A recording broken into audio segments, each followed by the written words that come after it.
would say to my friends in Israel, the world doesn't hate you because of where you are. They hate you because of who you are. And they hate you because of whose you are.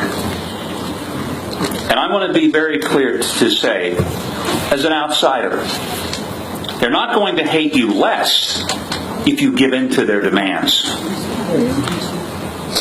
The idea that somehow Israel can make everyone love them by giving in to their demands is nonsense.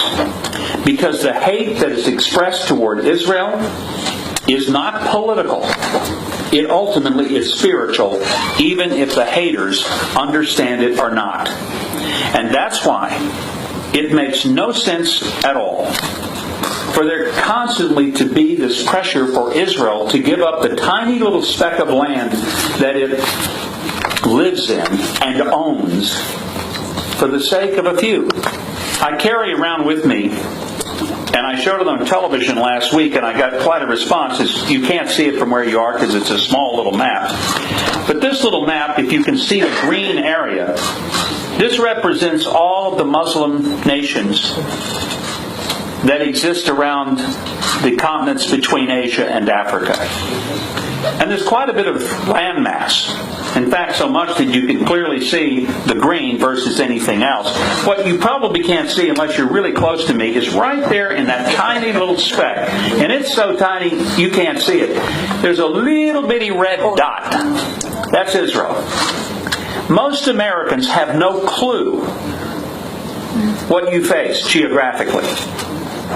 But I hold this up as a reminder that when people talk about a two-state solution, here's what they're basically suggesting. That the people to whom God gave this land over 3,000, almost 4,000 years ago, the people who live here and who have rights to this land, not only legally, religiously, biblically, politically, indigenously, but those people who have that little red dot should give up some of that red dot instead of any of those folks in that great big green territory giving up anything. And that somehow that makes sense.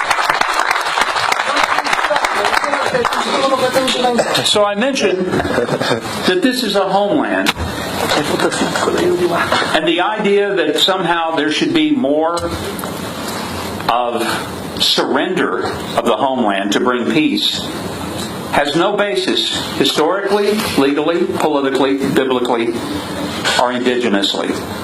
And in fact, as has been mentioned several times by members of the Knesset, the reminder of what happened at Gush Katif and the subsequent actions coming out of Gaza with Hamas. And my wife and I came here in 2014 during the war that Hamas launched against Israel as a way to say thank you to Israel for standing up and defending yourself.